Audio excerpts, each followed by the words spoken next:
Hello, everybody. Welcome to Globers and Goblins. This is Cold Hard Chats. I'm your Dungeon Master, The Batch. Joining me today is Charisma. Hello, everybody. Welcome to. Hey, y'all. How are y'all doing? Crap.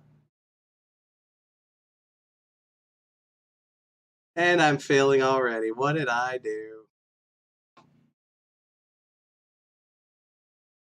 Why is everything feeding back in?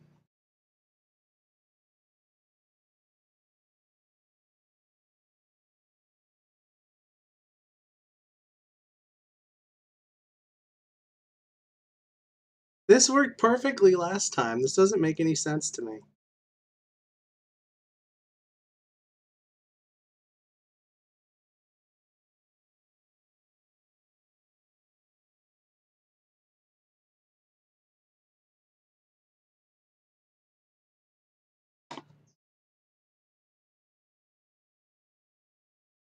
There we go. Problem solved. Ooh, technical difficulties with Try it again. Batch. Joining me today is Charisma. He plays Sorrow. How you doing today, Charisma? A little tired, but yes, I'm here. As you all know, I have been pretty sick for a few weeks now. Hey, Doc. Yeah, thank you. I'm feeling a lot better. Yeah, Craven Mordic says it's suddenly not working because fuck you. That's why. No, I have the stream open in a separate window. I just forgot to mute the stream, so it was feeding back into through that way. Merrick Zayon says, "OMG, where are your hairs?" Yeah, they're into garbage. I got rid of them all. We got Craven Mordic, Merrick Zayance, one of our Goblin bosses, one of our patron supporters. Got Grumpy Old Man Joe, Vesa. I'm so sorry. Vesa Honkanen. I'm really sorry if that's not how you pronounce that. Yeah. Vesa Honkanen. And Doc C. We got with us today. How do we get all the interesting names?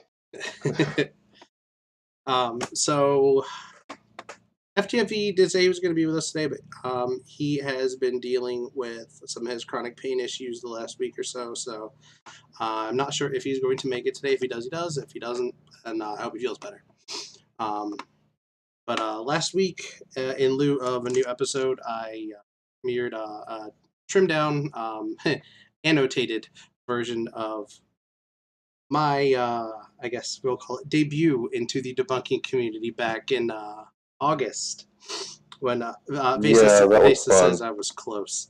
Vesa says I was close. That was fun. Merrick says, by the way, you look great. Thank you. What kind of polishing paste are you using? No, it's just sweat because it's kind of warm here in South Carolina right now. Probably going to be freezing again tonight, but it's warm out right now. Hey Tim, Gargak. I'm assuming it's good. That's an American pronunciation there. Tim Gargak. He's just lurking while playing games. That's great. That's fine. But yeah, premiered that trimmed down annotated version of my epic troll of FTFE from back in August. That earned me my DM chair for Goblers and Goblins as my headphones fall out of my ears. These are the crappy ones. These are not the ones that I got for the show. I do have them. I just haven't. I was late and didn't. Never bothered to sync them up with my computer, but I will have them synced up next week. These Throw the Dwarf actually helped me buy these, so thank you to Throw the Dwarf. He is definitely our biggest supporter, not only through being a patron and helping me out with those, but he has changed his YouTube name to Throw the Dwarf and sub to Globers and Goblins, and is throwing out $1 super chats all over the place to get people to read it out. I've seen that. It's great. It's great. It's great. Yeah. So I was hoping to, because I haven't actually gotten to sit down and talk to FTFE about that troll from back in August. So I was hoping he was here today because I wanted to talk to him about it. But Craven says, I gotta say the funniest part of that debate was the sound and waves are different. That, oh gosh. As soon as he said that, But the opportunity for me to say, um, the opportunity for me to say that was just beautiful, and I delivered it was with such seriousness that I wanted to laugh at myself, but I had to keep it straight. It was tough to do that. It was I think we went for a good probably almost 2 hours, and it was getting toward like, oh, come on, I gotta get the aliens thing out. I gotta get the aliens thing out. This is so tough. Ugh. Yeah, I pretty much called you as a Poe as soon as you said you were an atheist. That was the biggest mistake you made. But you didn't say it. You didn't actually say it. I had all the Poe calls up on the screen. Yeah, yeah, I didn't actually say it, but I was like, yeah, this is Okay, Robert adds that training the points thing, and I don't know why that's not working. Streamlines was being ridiculous. Yes, I am feeling mostly better. I don't know if you can still hear my throat is still a bit scratchy, but definitely I can talk. So that's I mean my fiance is not happy about that, but as she sits over there nodding her head slowly. Um, but yeah, I am feeling much better. I'm still a little out of it. Like things are still sort of a bit foggy, but I can still function. Um, so we got 10 people watching, which for being as late as I was is still pretty decent. So we don't have an episode to talk about this week, but I still if Christopher, if you have any questions about the game, about my world, I know we talk about it a lot outside of the game, but if you still have any questions you want to talk about up here, or anything about the game you want to talk about, or anyone in the chat watching, if you any questions you have about the world you want to ask, feel free, ask away. I'm here. well, we pretty much talk about it all the time Yeah. offline, so I really don't, And if no one has any questions, I can just talk because I'm good at that.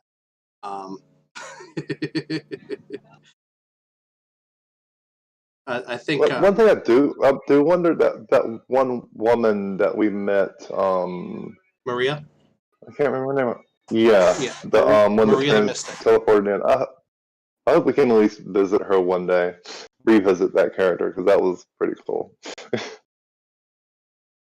Yeah, she's her her story is interesting because she actually features fairly prominently in my home game. The campaign. I don't think I haven't said much about my home game during our game streams. The name of the campaign is The Scourge of Shadow. We've been doing it for 3 years. It was 3 years in Oh, March. nice. Yeah. um, Craven Mordic says, "When will the Rinswine Red Orphan wedding be?" Um, I like how you said Rinswine Red Orphan wedding, like sort of hinting at a red wedding type of thing. Um, God. I don't know. That's up to Rinswine and Red when that wedding's gonna be. Merrick Zant asks, "You're using your own world and places, or it's canonic?" I assume you mean, or am I using like established pre-written stuff? No, that's my own homebrew world. It started off like I kind of just took like the Forgotten Realms, like the official 5e setting, and kind of like sprinkled in a little bit of Greyhawk because when I started playing, we played 3.5, and probably like a month after that was when my player said, "Hey, Brian." That's my real name, by the way. If anybody doesn't know that, Brian. Hey, Brian, DM now. We're gonna do 5e. Like, oh, okay. None of us know 5e, and you want me to DM now? Sure, sure. Let's start with that. Yeah. So my first DM session, none of us knew how to play 5e. We had the books. We had the books because my player Nate, he had the books, and so yeah, let's just do 5e. So like, oh yeah, we got the books, and we just kind of winged it our first session. Um, and Craven says, "And what will the wedding feast have?" I have a little surprise in store for Rinswine when it comes to Red Orphan. Yeah, I've never actually this is my first foray into 5e, so yeah, you could tell that by just the way I was playing to begin with. Yeah, I had you said no clue what I was doing. you come from a lot of 4E experience, which 4E has a Yeah, lot of great stuff. yeah, it did. I've actually borrowed some 4E concepts for some of my homebrew stuff. There's really a lot of good stuff in 4E that you can kind of just grab, pluck into 5E as long as you rejig the mechanics to fit the numbers. But concept wise, it's still really good. I missed the Um, daily skills. Merrick asked, "How long are you playing RPG? Like how long have I been playing RPGs overall?" Um, Tabletop RPGs, actually D&D is my first. Yeah, no, just D&D. D&D is my introduction to tabletop RPGs, and it was my first. It was actually February. 3 years ago, February was when I started playing. And it was only like a month in that I started DMing. And we still got to talk about that Vampire the Masquerade RPG that you got to get into. Yeah, I don't. Me and Rich were talking about. And it looks really interesting. I don't. I don't know as though I'd want to like run a full Vampire the Masquerade campaign. I would absolutely love to play in one. Um, just because it's like as far as running it and like telling the story, D&D is a lot more. I can do pretty much whatever I want in D Flexible. and Yeah, D. it's much more Vampire flexible. the Masquerade is to me like with the little bit I know of it seems more focused in that certain genre. So as much as I would Yeah, absolutely love to play in it, I can tell much more, many more different types of stories in D&D. Like I have a very very very very homebrewed game coming up in a few months. It's for my home group. Once we're completely done with the campaign we've gotten, um, it's going to start off set in like modern times. They're going to have like guns and like military style body armor, but there's a little bit of a twist. That's also going to involve other elements of different of Dungeons and Dragons. So you can do a nice. lot more of that than you can in like a more focused system like Vampire the Masquerade. Not to knock on Vampire the Masquerade at all. Well, I mean, Vampire does seem a bit more rigid in their storytelling. What's the word? In Structure. the storytelling itself, it's structure. Yeah, structure. In the storytelling structure, it does seem to be a bit more rigid, but you can also play around with it a bit Yeah, and tweak things here and there. And yeah, I mean, yeah. It's it's just a different game. yeah, it's just a different No game more, no entirely. less. Doc says, "What were your first PCs? What are your favorite PCs?" I have played three. I've had four player characters since I've in the last 3 years. The first one I made a this is 3.5, so they didn't have like the different types of subclasses. I did a multi-class fighter sorcerer. I basically ripped off Galahad from Arthurian Legend, and the idea was that after Arthur died, he passed down Excalibur to Sir Galahad, and Galahad trained under Merlin to learn magic, and it was basically after It was like a epilogue for Sir Galahad, getting out of the whole order of the knights and the Round Table and everything, and kind of forging his own path. Um, I didn't play with that character long, but I did create that character sheet on D&D 5e. Still want to play that someday because I really like that idea. But my favorite is it's a barbarian. I homebrewed in 5e the Illumian race from 3.5. I don't know if anybody watching this now or later is going to know what the Illumian is because it's kind of obscure from 3.5, but it was basically humans that used literal words, like the magic in words, to turn themselves into a different race.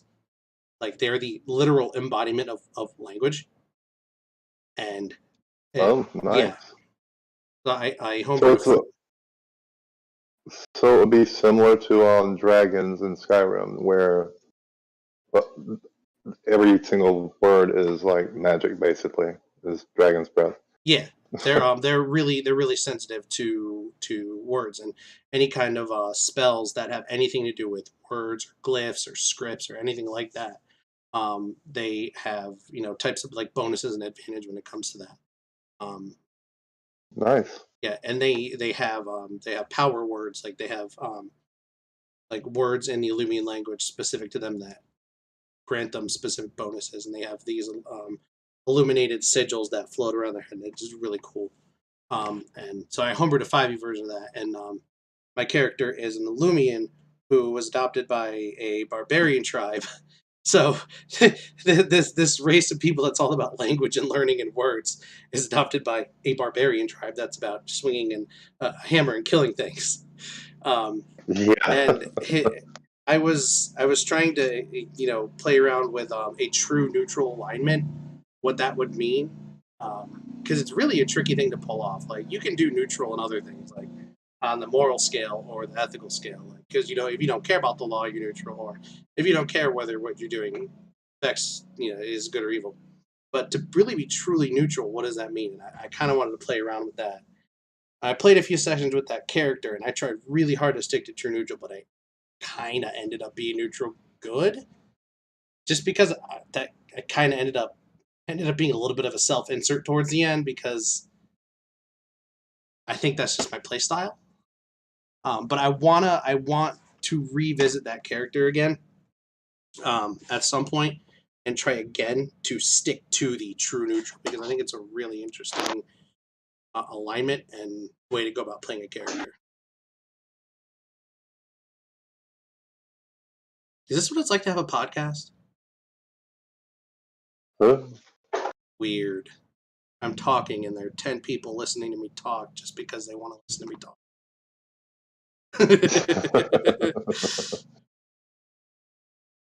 Oh, we get that every night, every Saturday night on Bunker 33. You do, so yeah. Yeah, that's pretty cool. They just like talking, listening to us talk. It's weird, I know.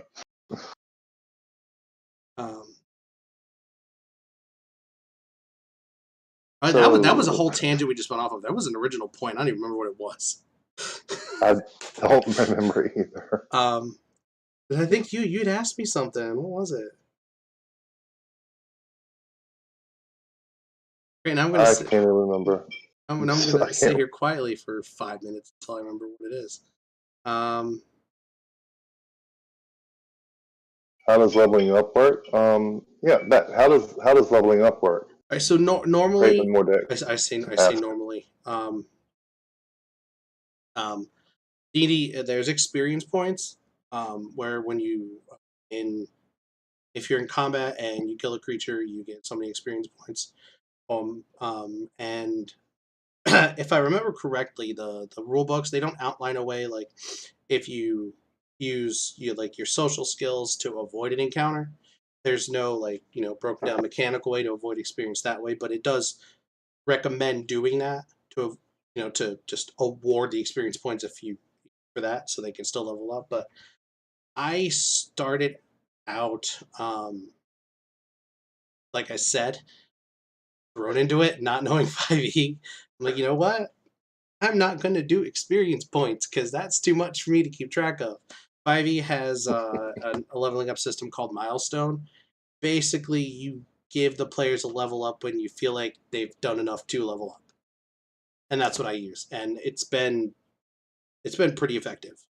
At least in my home game, my players feel like they've earned their level up when they've gotten it.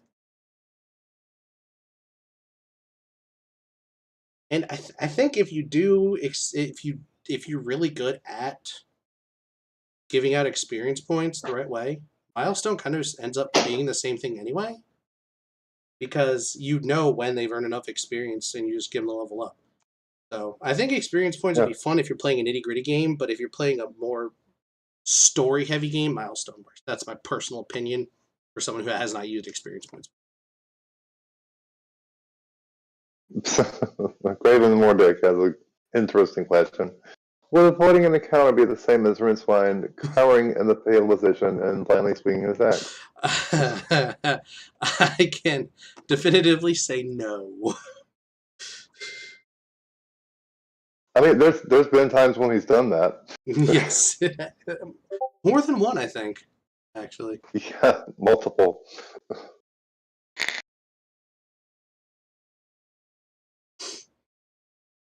D&D gets feet for killing things like in PC games.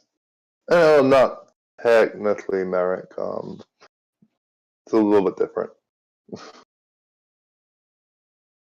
So it's kind of like Elder Scrolls games where you get experience for talking with people, you get experience for bartering, you get experience for just everything in general. Anything you do can give you experience. You can. Like the rule books, they don't outline specific experience points for that because monsters have they have challenge ratings and there are experience points for each challenge rating. But they do, if I remember correctly, I don't know if it's the player's handbook or the dungeon master's guide. It does recommend giving experience for things like that. I'm like 80% sure on that. It's been a while since I've looked into that. Like I said, I don't use the experience point system. Hey, Sir Little Wolf has joined. Yep. Hey, this is the Wolf. So yeah, the experience is what's the word? Yeah, I am just out of it today. Hashtag WWRD. What would Ritzfine do? It's fine. Yeah, Doc says we use XP in our sandbox games, but campaigns are always a milestone. Makes perfect sense, yeah. A D&D, Advanced Dungeons. Yeah, Yeah. Battletech's pretty good. Shadowrun's pretty good too, and Warhammer 40k. Though I haven't played Shadowrun and Warhammer 40k, I've seen other people play, and it seems really interesting to me, at least.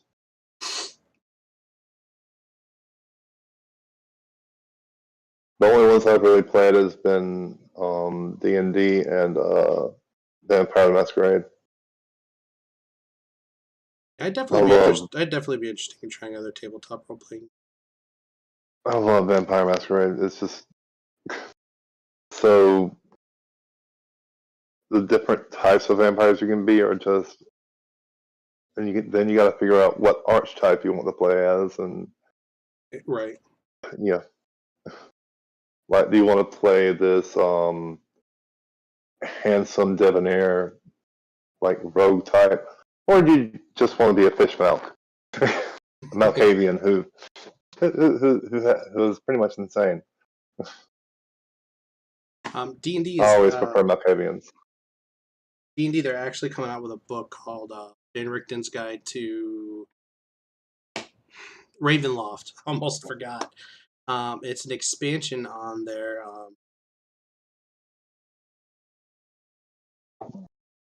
Raven campaign setting. Sorry, still a little bit sick. My brain kind of farted for a second there. It's an expansion on the Ravenloft setting, which is where the Curse of Strahd campaign takes place. And they've added some more gothic type options, and one of them is basically a vampire race. Nice. Yeah, so also with this new book, the D&D, the way they're going forward, they're no longer treating their races as races. I'm waiting to see like officially how they word it in the new book, but they're called lineage now, not race. Um, Oh, and they're changing a okay. lot about how they do that to avoid the connotations of like real world race. Um, which I have opinions on both ways, but I'm just gonna go with the flow. Um, Yeah. like I get why they're doing it because a lot of those negative connotations are there, but it's a fantasy world, and I think if you can understand that it's in a fantasy world, a lot of those negative connotations disappear. But D&D is very, very mainstream right now, so it's kind of hard to get rid of those negative connotations for people who are looking at getting into the game. So I get why they're doing it. If that makes sense. Yeah, makes sense. Because there's always been like a negative connotation towards vampires and werewolves in tabletop games. I'm like, why can't you just be a vampire? Play one of the most evil races. Doc says, I'm not sure exactly what he's referring to, but Doc says Tasha says I can. Yeah, the one of the newer books that came out recently, Tasha's Cauldron of Everything. Basically, Tasha says you can do anything. Yeah, there's so much in there that you can do. You can completely customize your character with the options that they give you in Tasha's Cauldron. Like you can all the stuff like the different the ability score increases like your strength, your dex, and stuff that come with the race or different skill proficiencies and stuff. Tasha's allows optional. Like it officially allows you to just ignore that and choose your ability score increase and stuff, regardless of what your race is.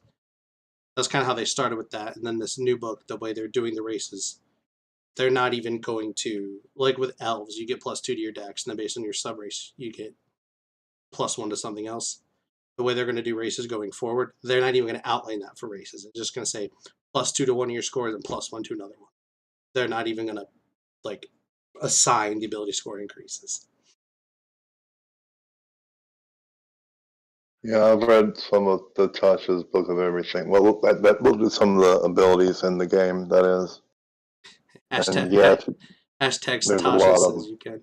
Stumble says, want to play as a dragon? Sure, Tasha says you can. Okay, so I may have exaggerated a little bit.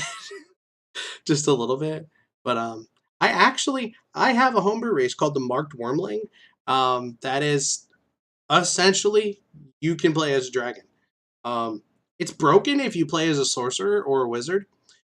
Like really broken. But if you play as pretty much any other class, it's pretty balanced. Oh, so like the wizard character I have in Freedom Fighters. No, I mean your literal dragon. Like Oh, you're like everything a dragon can do, you can do. Like so if you oh play wow. yeah. So if you play a sorcerer or a wizard, you're really, really broken because you're just a dragon that can do all the sorcerer stuff. You don't have the normal limitations like you would. Oh, You I know, get what you're saying. Though, yeah, like Dragon Sorcerer, yeah, yeah. Dragon Warlock, But Sorcerer, Wizard. I made it so it's balanced. Like if you pick pretty much any other class, even a fighter, like I made it so it's balanced.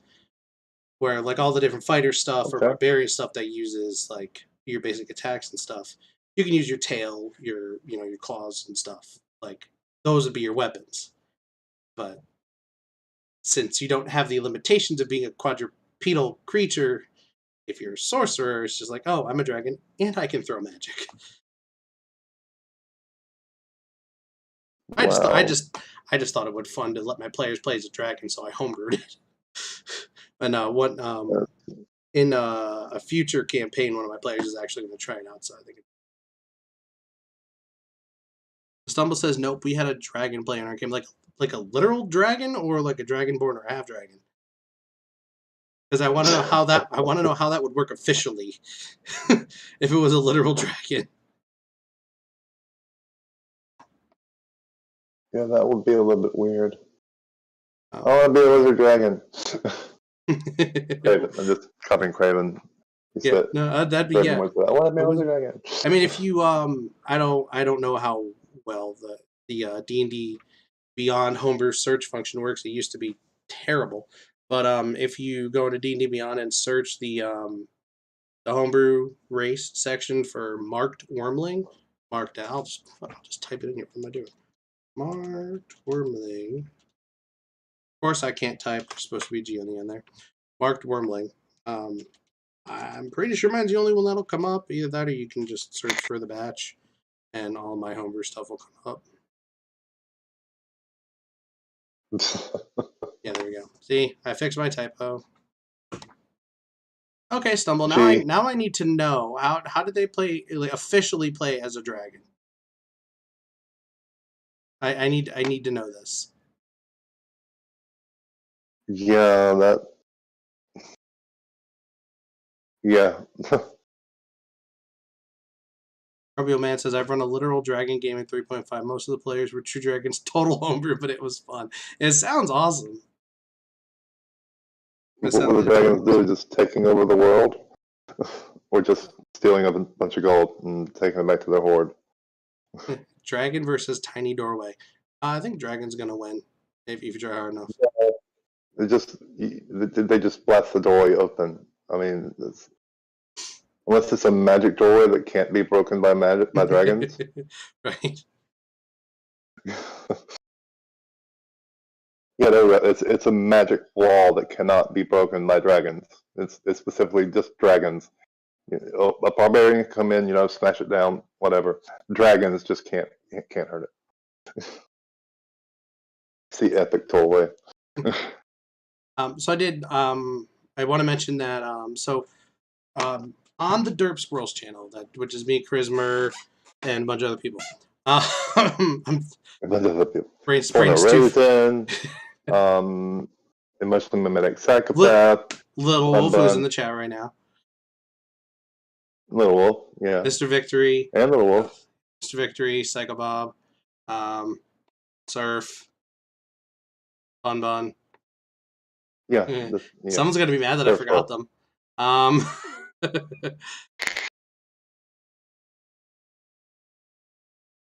I think that's it. Is that 9? 8? No, is it 8? That should be 8. 9. Now, if we're including EMP, it should be 9. It should be total 9. Me, you, Raisin, Bun, me, Little Wolf, Elderborn, EMP, Mr. Victory. Yeah, and Vishanti. You almost forgot Vishanti. Well, no offense to Vishanti. I wasn't counting her because I don't ever see her in our Derp Squirrels. No offense to Vishanti. I just don't ever see her in there. That's why I wasn't counting her. Anyway, that's not the point. A while back, we played a game of D&D in a campaign I'm calling the Freedom Fighters. The first session is called the Escape. It was premiered to the Derp Squirrels channel, which is Charisma's channel. I did mention it a few weeks ago on here. We have more subscribers now, so I'm mentioning it again, and I have mirrored it to this channel. I uploaded it at 1 o'clock Eastern this morning. It is on the channel.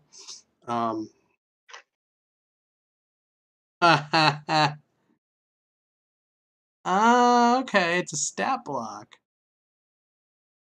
I'll have to check that out. That's pretty cool. Okay, so what Stumble was talking about before, playing as a dragon. Doc just sent me the stat block for it. Okay. Oh, so you're just playing as a dragon. In accordance with Tasha's, it's very broken. Yeah, I'm definitely gonna check that out. But yeah, I mirrored that first session to my channel. I did when I originally set the finished video file to Charisma to go on their channel, I didn't have an opening and an ending for it because the opening we'd been using on the Derp Squirrels channel, not all of our avatars were 100% okay to use. But now they are. Now they are. They were either done by Mr. Victory, by his daughter Little Ms. Vic, or they were avatars that were commissioned in other ways, or something that was royalty free. That was in some way. Every single asset used in the opening and ending are allowed to be used now. So I have an opening, and our new that I got new music for the Derp Squirrels opening. But yeah, that, and I actually put the art for the 2 NPCs on there, which I forgot to do when I sent it over to Charisma. Merrick Zans is saying he's got to go to bed because it's getting late in his time zone. Yeah, we're only probably going to be going for like another 15 minutes. Then I'm going to get off here. Got to make dinner, and then. But thank you for joining us, Merrick, and thank you for being a Goblin Boss. It is much appreciated. 6 hours of sleep left. Much appreciated. 6 hours of sleep left for him, and he'll watch the rest of it tomorrow at work. Well, thank you for slacking off at work to watch the rest of our video. That's greatly appreciated. Yeah. You have a good night. Greatly appreciated. You have a good night, man. And hopefully you'll be able to make it next week. Because we are playing next week. I don't care if I'm dying. Sorry. A little frustrated that I missed last week. Yeah. But yeah, Freedom Fighters, The Escape. The style I want to go with Freedom Fighters. I don't want numbers, because each session of the Freedom Fighters is going to be its own self-contained session that's part of a greater story. And the way I have it is people can drop in, drop out, but every session is going to have some derp scrolls in it, but people can drop in and drop out. But yeah, Freedom And Fighters. I especially love my character. It's the first time I've ever played a wizard. Freedom So Fighters, The yeah, Escape. You can watch the mirror on this channel, or you can watch it over on the Derp Scrolls channel, or you can watch one of them and then put the other one up in the background, so both channels can get the watch hours and the view. that'd be awesome. Yeah. Or watch Um, half of it on this channel, and the other half on the Dark Scrolls. or yeah, split the Either difference. way. Either way. Yeah, I've got it up there. Got it in the playlist. And obviously the usual plugs, like subscribe. All our links are in the description. We've got the Discord, blah blah blah. Become a Patreon. Become a patron if you want to become a patron. What the heck? We went off on a tangent from something. You had asked me a question earlier, and I just like snowballed into this whole conversation, and I don't even remember what the original question was. That's me. I'm good at doing that. I am Jeez. great at derailing a conversation. I don't even think you derailed it. I think I did. Maybe both of us did. Uh,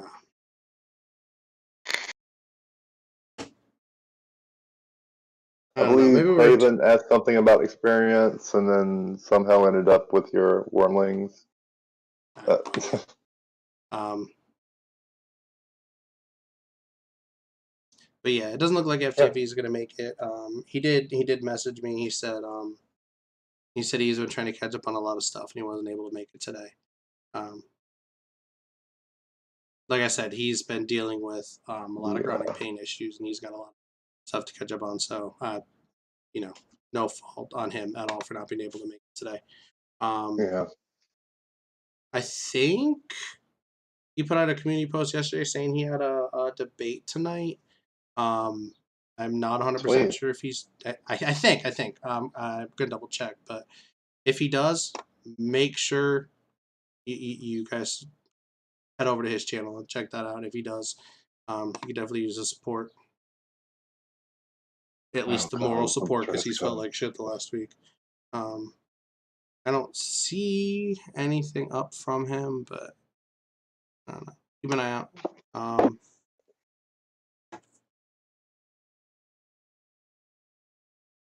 But yeah, the premiere last week actually did a lot better than I thought it would. I didn't think many people were gonna watch it, but I actually got like 12 or something people watching the premiere, which doesn't sound like a lot of people to watch a YouTube premiere, but for the channel that's still kind of small, when we usually get like 25 people watching the games every other week, be like 12 Yeah. people watching that premiere, and to actually have as much interaction in the chat that I did was pretty awesome.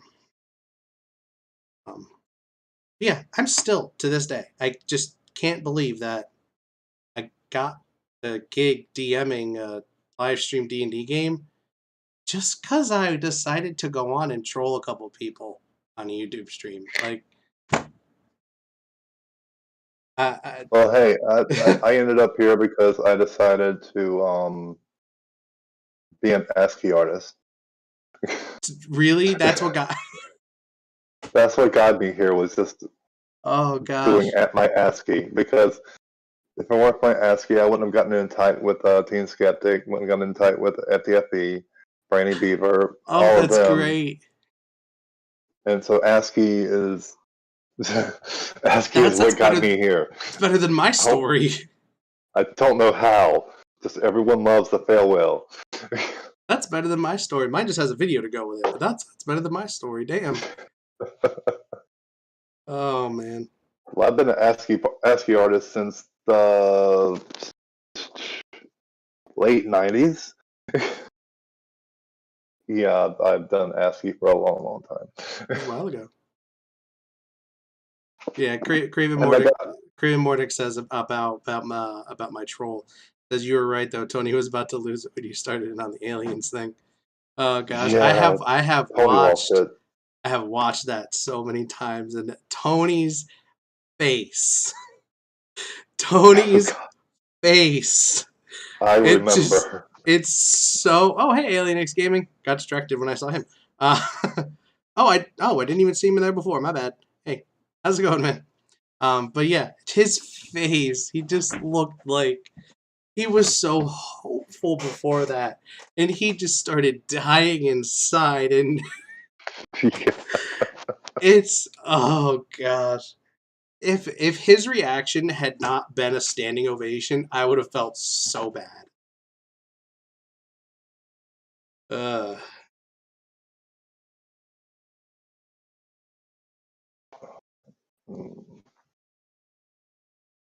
gosh, and my favorite part of the whole thing, is when I got distracted by Keith saying something about saying something about God, and I go off Okay. on him about Christianity being a fairy tale, and then they're like, no, okay, continue, and I'm like, oh, where was I? I can't remember what I was saying, which was bullshit, by the way. I knew exactly where I was. Uh, I just wanted them to remind me. And Tony says the hybrids in NASA and the government. Getting him to repeat that back to me was just beautiful. Uh, That was an awesome stream. I think what really started this thing was yeah, you doing that kind of made you, known by FTFE, and then you're like, yeah, I play D&D. You want to play? yeah, it's like instantly after the reveal, it's like, yeah, will you run a D&D game for me, please? Hey, can you guys hold on 1 second? Just like, can you like sing or something and like keep people? Do Sing, you sing? sing? Do you sing? What? Do I sing? Yeah, can you just like sing and entertain the people for like 2 seconds? Sing and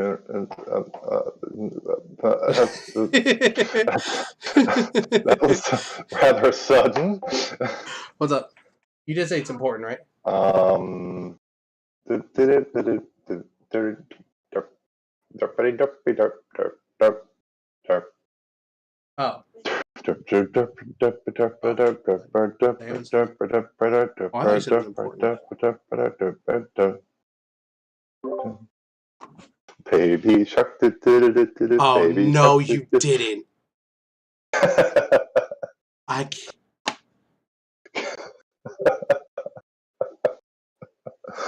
Baby shark. Okay. You're gonna have to roll with the new character next week. Well, I got two on the back burner, so. And then the next week. And then the next week.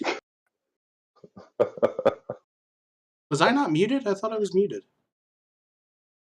I don't know. I don't know if you were muted or not. On the stream, I don't know if you were muted. You weren't muted to me. So I wasn't muted to you. I hit the mute button. Like, can you hear me right now? you're muted now. Can you hear me? Gods. Well, there's the fail whale. Oh well. Whatever.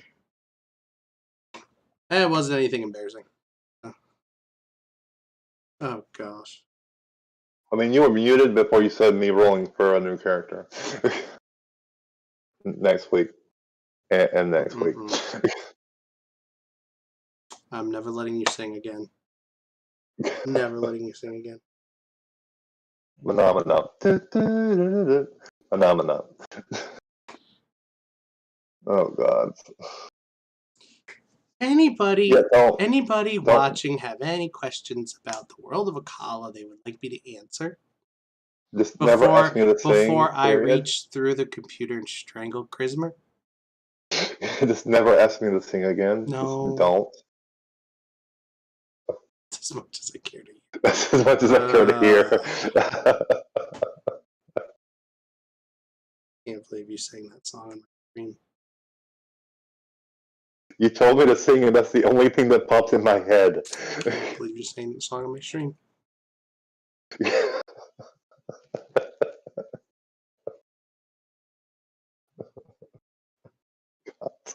I can't stop laughing.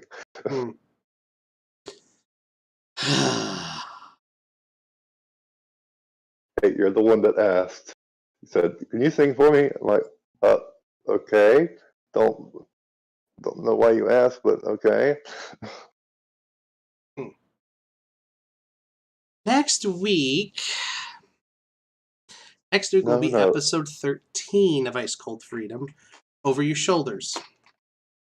Name of the episode inspired by the fact that last time I told them they're probably going to be looking over their shoulders for a while. Yeah, we just escaped from prison, so I mean, So of now course we're going to be looking over our shoulders. I have to now manage a party that has a voluntarily kidnapped dwarf woman. I don't think it's kidnapping if they're willing. That's true. That's true. You can't kidnap the willing. You But can't kidnap the willing. the question is, since as Craig so responsibly described the man that came out screaming after her, who was her partner, and is that going to be a problem? Ooh, I'm sure you all know the point. answer to that. Yeah. Oh gosh. Alrighty. Assisting in the flight of the. Oh. Now we have two dwarves to throw. Yay.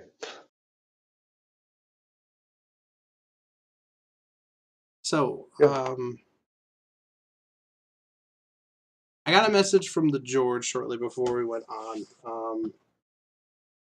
One of his dogs is sick. I'm not gonna share the details of what he told me just because he didn't say one way or the other whether out there yet or not. But one of his dogs is sick.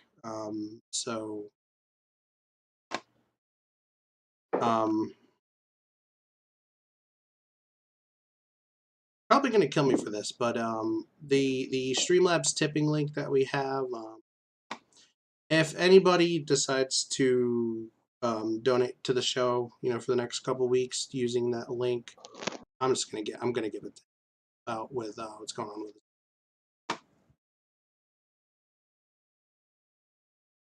Well, I hope it's not too bad. I'm gonna leave that up to him if he wants to share what's going on, but I just wanted to let anybody watching know if they want to help him out, they can use our tipping link, because anything that goes there for now is going right to him. Yeah. So on that lovely note, it's about 6:00 Eastern time. I gotta make dinner, and then I got my home game after that. So I think it's time to go. Anything you got? Any thoughts you want to get off your head while? Yeah. See, my words aren't working. Anything else you want to say, Christopher? I know what's going on through Red's head. It goes a little bit something like this. No, don't touch me there. This is my no square. I should have just skipped this week.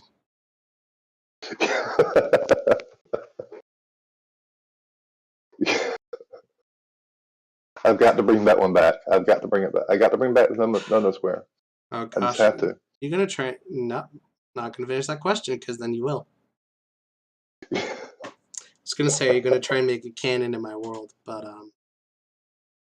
Ooh, I'm gonna have to now. I just assumed you'd already thought of it.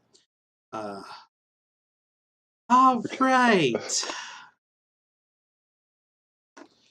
Where's my? It will be sung freaking- by all.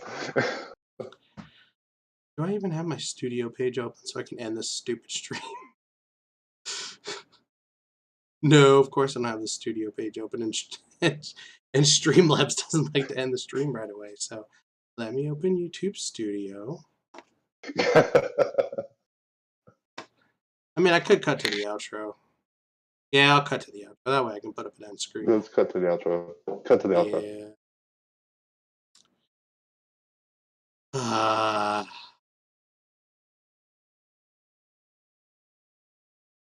There we Cut go. it. There's That's the a wrap. studio page. All right. Have a good day, everybody. Have a good day. Bye.